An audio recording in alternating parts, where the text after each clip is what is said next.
ഞാൻ ദിവസം പ്രാർത്ഥിച്ചപ്പോൾ ദൈവം എനിക്ക് തന്ന ഒരു ആലോചന ഞാൻ പറയാൻ ആഗ്രഹിക്കുന്നു.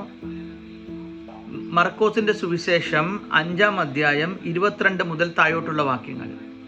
പള്ളിപ്രമാണികളിൽ യായിറോസ് എന്നു പേരുള്ള ഒരുത്തൻ വന്നു.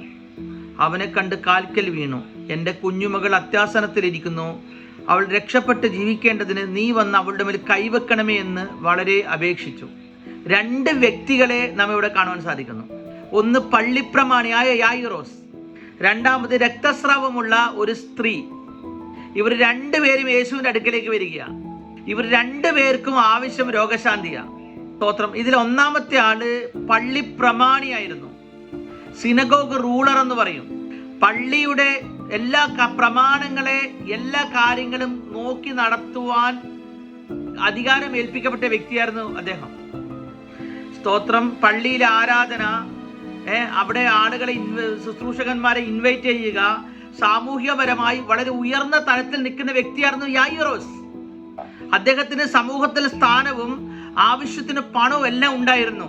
അദ്ദേഹം യേശുവിനെ കാണാനെത്തി. നിങ്ങളൊരു കാര്യം ശ്രദ്ധിക്കണം. അദ്ദേഹം വന്ന് യേശുവിനോട് പറഞ്ഞെന്തെന്നറിയാമോ? എൻ്റെ മകൾ അത്യാസന്ന നിലയിലായിരിക്കുന്നു, നീ വന്ന് അവൾക്ക് വേണ്ടി പ്രാർത്ഥിക്കണം, മരിപ്പാറായി. അപ്പൊ ഞാൻ ചോദിച്ചോട്ടെ, അപ്പോൾ ഇത്ര സമയം ലേറ്റ് ആവാൻ കാര്യം എന്നാ? ഈ അസുഖം തുടങ്ങുമ്പോൾ തന്നെ യേശുവിന്റെ അടുക്കൽ എന്തുകൊണ്ട് യായിറോസ് വന്നില്ല? സിറ്റുവേഷൻ വരുന്നത് വരെ എന്തുകൊണ്ട് വെയിറ്റ് ചെയ്തെന്ന് ചോദിച്ചാൽ നമുക്കത് ദൈവത്തിന്റെ ആത്മാവ് എന്നോട് സംസാരിച്ചു. അതിന്റെ കാരണം എന്തെന്നറിയാമോ? സ്തോത്രം. ഇദ്ദേഹത്തിന് പള്ളിക്കകത്ത് വലിയ സ്ഥാനം ഉണ്ടായിരുന്നു. യേശു പള്ളിക്കകത്തെങ്ങ് നിൽക്കുന്ന ഒരു വ്യക്തി അല്ലായിരുന്നു.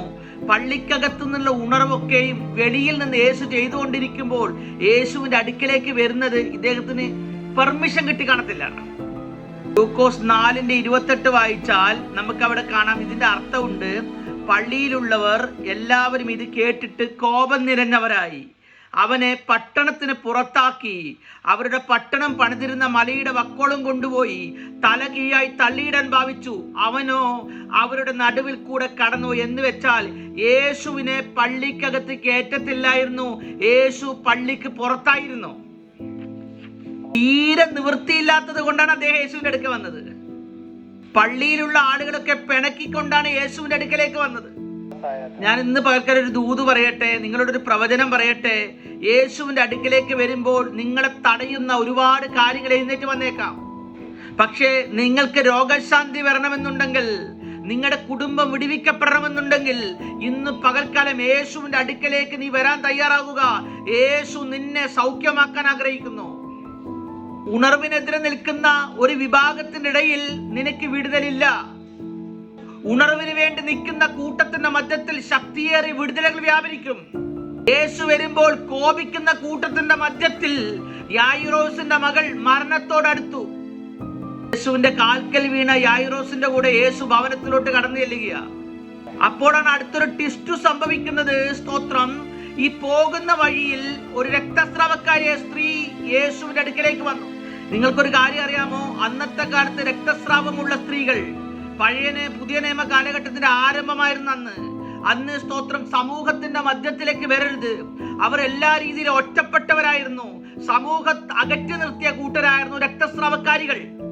അതുകൊണ്ട് പൈസയും ഇല്ല, ബന്ധങ്ങളും ഇല്ല, സമൂഹത്തിലെ സ്ഥാനവും ഇല്ല. അതുകൊണ്ട് ജീവിതത്തിൽ എല്ലാം നഷ്ടപ്പെട്ട സ്ത്രീ ഉണ്ടല്ലോ, അവൾ ആരും അറിയാതെ ആൾക്കൂട്ടത്തിന് നടുവിൽ യേശുവിന്റെ അടുക്കലേക്ക് വന്നു. ഉള്ളിലൊരു ചിന്തയുണ്ടായിരുന്നത് എങ്ങനെയെങ്കിലും രക്ഷപ്പെടണം. ഇവിടെ എൻ്റെ മുമ്പിൽ ഇരിക്കുന്ന നിങ്ങൾക്കും അങ്ങനെ ഒരു ചിന്തയില്ലേ? എങ്ങനെയെങ്കിലും ഒന്ന് രക്ഷപ്പെടണം. അങ്ങനെ മീറ്റിങ്ങിന് കയറി ദൈവത്തിന്റെ പൈതലേ, ദൈവത്തിന്റെ ആത്മാവ് നിങ്ങളോട് സംസാരിക്കുക. അവളുടെ അകത്ത് 12 വർഷമായിട്ടുള്ള രോഗശക്തി ഉണ്ടായിരുന്നു. ഇന്ന് രാത്രി ഈ പ്രസംഗം കേൾക്കുന്ന ദൈവത്തിന്റെ പൈതലേ, നിന്റെ വിഷയം എത്ര പഴകിയതാണെങ്കിലും ഇന്നത്തെ മീറ്റിംഗിൽ ദൈവം നിന്നെ വിടുവിക്കാൻ പോകുക. എത്ര പഴകിയ മേഖലകളിലും ദൈവശക്തി വെളിപ്പെടുമ്പോൾ നിന്റെ വിടുതലുകൾ ആരംഭിക്കും. ഇതുവരെയും നിന്റെ റിലീസാകാത്ത വിടുതലുകൾ, നിന്റെ റിലീസാകാത്ത ഉയർച്ചകൾ ഇന്ന് രാത്രി റിലീസാകാൻ പോകുക. ജോലി നഷ്ടപ്പെട്ടിട്ട് സ്തോത്രം എന്ത് ചെയ്യണമെന്നറിയാതെ മീറ്റിംഗിൽ കയറിയ ചിലരോട് ദൈവത്തിന്റെ ആത്മാവ് സംസാരിക്കുന്നു. നിന്റെ നഷ്ടപ്പെട്ട ജോലിയേക്കാൾ നല്ല ജോലി ഞാൻ നിന്റെ കൈ തരാൻ പോകുകയാണ്.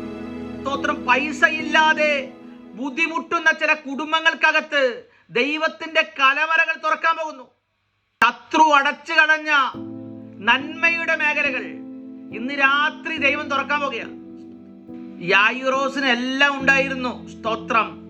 അവന്റെ ജീവിതത്തിൽ ബന്ധങ്ങൾ ഉണ്ടായിരുന്നു, സൗഖ്യമില്ല. എന്നാൽ സ്ത്രീക്കൊന്നുമില്ല, പക്ഷേ അവിടെ സൗഖ്യത്തിന്റെ ശക്തി വെളിപ്പെടാൻ തുടങ്ങി. ബൈബിൾ പറയണ യേശുവിന്റെ വർത്തമാനം കേട്ടിട്ട് അതിന്റെ ഇടയിൽ ചെന്ന് യേശുവിന്റെ വസ്ത്രത്തിന്റെ തൊങ്ങൽ അവൾ തൊട്ടു. ക്ഷണത്തിൽ അവളുടെ രക്തസ്രവം നിന്നു. അതൊരു ബാധയായിരുന്നു. ബാധയാൽ ഭാരപ്പെടുന്ന, രോഗത്താൽ ഭാരപ്പെടുന്ന ചിലരോട് ദൈവത്തിന്റെ ആത്മാവിൽ ഞാനൊരു കാര്യം പറയട്ടെ.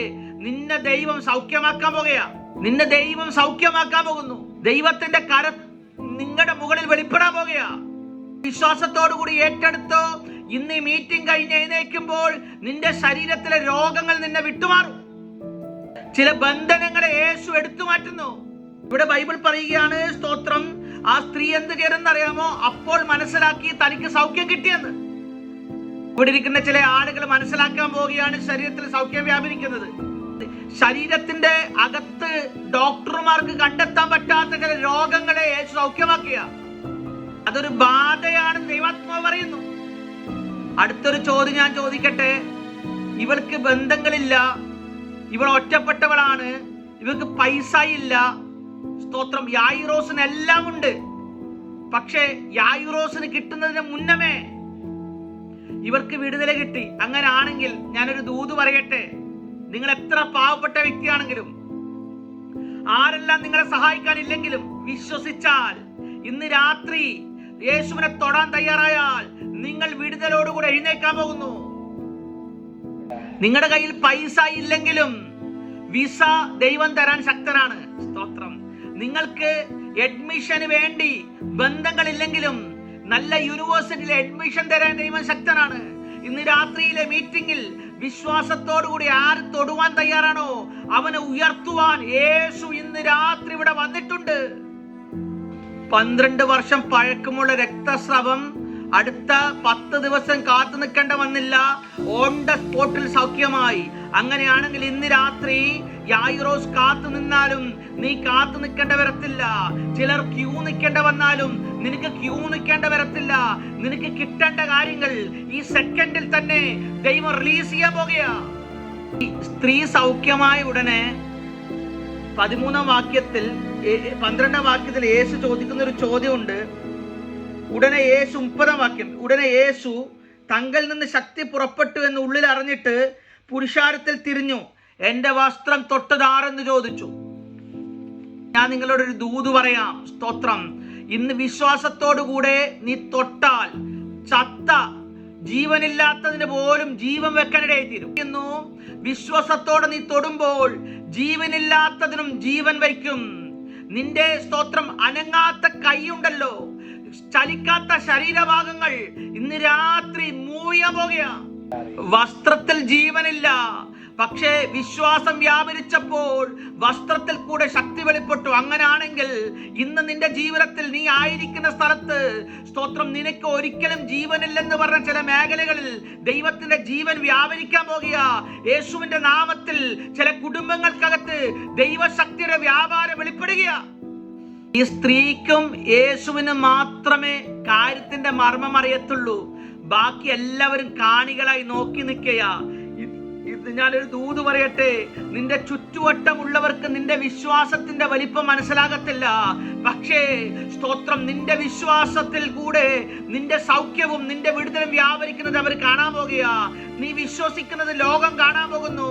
നിന്റെ വിശ്വാസം ലോകം കണ്ടിട്ട് യേശുവിനെ സ്വീകരിക്കാൻ പോകുക. യേശു ചോദിച്ചു, എന്നെ തൊട്ടതാർ?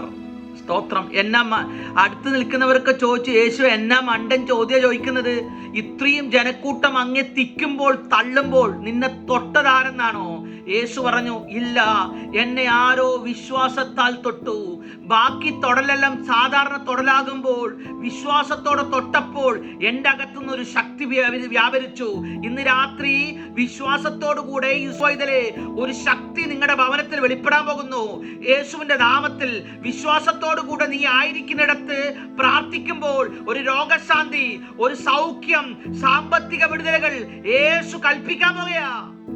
യായിറോസിന്റെ വിടുതൽ ലേറ്റ് ആയാലും നിന്റെ വിടുതൽ ലേറ്റ് ആകത്തില്ല. യായിറോസ് ഒരുപാട് പണത്തിന്റെയും സ്വാധീനത്തിന്റെ പിന്നിൽ യേശുവിന്റെ അടുക്കെ വന്നു. പക്ഷേ യേശു അവിടെ എത്തുന്നതിന് മുന്നമേ രക്തസ്രവക്കാരി സ്ത്രീ നന്മ കണ്ടു. അങ്ങനെയാണെങ്കിൽ ഇന്ന് രാത്രി ഇവിടെ ഇരിക്കുന്ന നിങ്ങൾ നന്മ കാണാൻ പോകുകയാ. വേണ്ടവർ വിശ്വാസത്തോടുകൂടെ ദൈവസ്ഥാനത്തിന്റെ ടച്ച് ചെയ്തോ. നീ എഴുന്നേൽക്കുന്നതിന് മുന്നേ തന്നെ നീ ഒരു വാർത്ത കേൾക്കാൻ പോകുക. വിടുതലിന്റെ ചോദിച്ചു, പുരുഷാരം നിന്നെ തിക്കുന്നല്ലോ. അപ്പോൾ യേശു അവളെ കാണാൻ ചുറ്റും നോക്കിയേച്ച് പറഞ്ഞു, നിന്റെ ബാധ മാറി സ്വസ്ഥമായിരിക്കാൻ പറഞ്ഞു. ഇങ്ങനെയൊക്കെ കാര്യങ്ങൾ നടന്നുകൊണ്ടിരിക്കുമ്പോൾ ഒരു ന്യൂസ് വന്നു. പള്ളിപ്രമാണിയുടെ വീട്ടിൽ നിന്ന് 35-ാം വാക്യം, ആൾ വന്നു പറഞ്ഞു, നിന്റെ മകള് മരിച്ചുപോയി, ഗുരുവിനെ എന്നെ അസഹ്യപ്പെടുത്തേണ്ടെന്ന് പറഞ്ഞു. സ്തോത്രം. പള്ളിപ്രമാണിയുടെ വീട്ടിൽ പള്ളിക്കാരൻ നിറഞ്ഞിരിക്കുക. എന്തിനാണെന്നറിയാമോ? ശവമടക്കിന്റെ ശുശ്രൂഷ ചെയ്യുവാൻ. ഉണർവില്ലാത്തൊരു സഭയായിരുന്നു അത്. ഇന്ന് രാത്രി ഞാനൊരു ദൂത് പറയട്ടെ, യേശു ഇല്ലാത്ത സഭയിൽ നീ പോകരുത്. യേശു പറഞ്ഞു, ആ വാക്ക് കാര്യമാക്കാതെ പറഞ്ഞു, സ്തോത്രം, ഭയപ്പെടേണ്ട, വിശ്വസിക്കുക മാത്രം ചെയ്യുക. ഇന്ന് രാത്രി ഇവിടെ ഇരിക്കുന്ന ചിലരോട് ഞാൻ പ്രവചിച്ചുകൊണ്ട് പറയട്ടെ, നീ ഭയപ്പെടണ്ട, നീ വിശ്വസിച്ചോ. നിന്റെ വിടുതലുകൾ ദൈവത്തിന്റെ കൈകളിൽ ഈ ദിവസങ്ങളിൽ ലഭിക്കാൻ പോകുകയാണ്.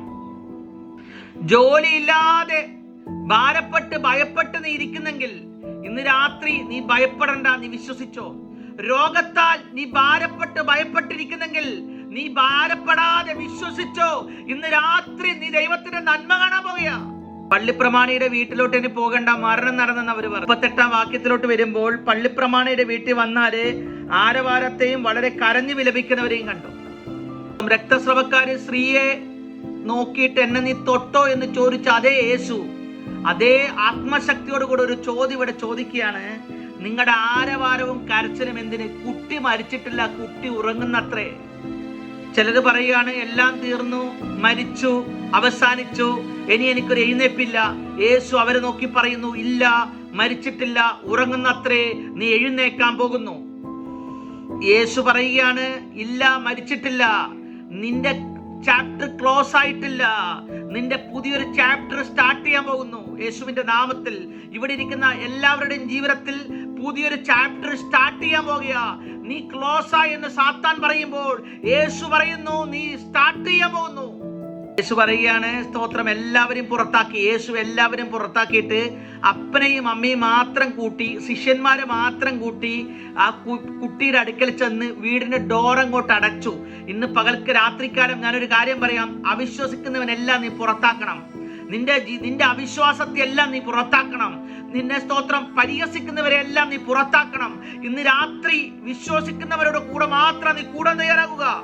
യേശു അടുത്ത് ചെന്ന് ആ പെൺകുട്ടിയെ തൊട്ടേച്ച് പറഞ്ഞു, തലീദ കൂമി. ഒരു അരാമിക്ക് വേടാണ്, തലീദ കൂമി എന്ന് പറഞ്ഞു. ഉടനെ പെൺകുട്ടി ചാടി എഴുന്നേറ്റു.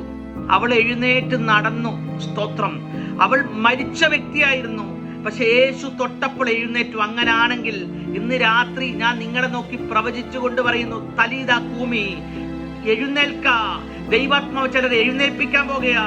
നിന്റെ തലമുറകളെ, നിന്റെ തകർന്ന ബിസിനസിനെ, നിന്റെ എഡ്യൂക്കേഷനെ, നിന്റെ പ്രവചനത്തെ, സകല മേഖലകളും തലീദ കൂമി എഴുന്നേൽക്കാൻ പോകുന്നു. ഇന്ന് രാത്രി ദൈവത്തിന്റെ ആത്മാവ് നിന്നെ എഴുന്നേൽപ്പിക്കാൻ പോകുക. രക്തസ്രവക്കാരിയെ സ്ത്രീ സൗഖ്യമാക്കിയ, യായിറോസിന്റെ മോളെ സൗഖ്യമാക്കിയ യേശുവിന്റെ സാന്നിധ്യം ഇവിടെ ഇരിക്കുന്ന ഹിന്ദി മീറ്റിംഗിൽ ശക്തിയോടെ വെളിപ്പെടുന്നു. ഞാനിത് പ്രസംഗിച്ചു കൊണ്ടിരിക്കുമ്പോൾ തന്നെ രോഗത്തിൽ നിന്നും, ശാപത്തിൽ നിന്നും, സാമ്പത്തിക കടഭാരത്തിൽ നിന്നും ദൈവം ചിലതിനെ എഴുന്നേൽപ്പിക്കുകയാണ്. ഇന്ന് രാത്രിക്കാർ എത്ര പേർ വിശ്വസിക്കുന്നു? വിശ്വസിക്കുന്നവരൊന്ന് കൈയൊന്ന് ഉയർത്താവോ? ഞാൻ എഴുന്നേക്കാൻ പോകുന്നു. എല്ലാവരും പറഞ്ഞാട്ടെ, ഞാൻ എഴുന്നേക്കാൻ പോകുന്നു.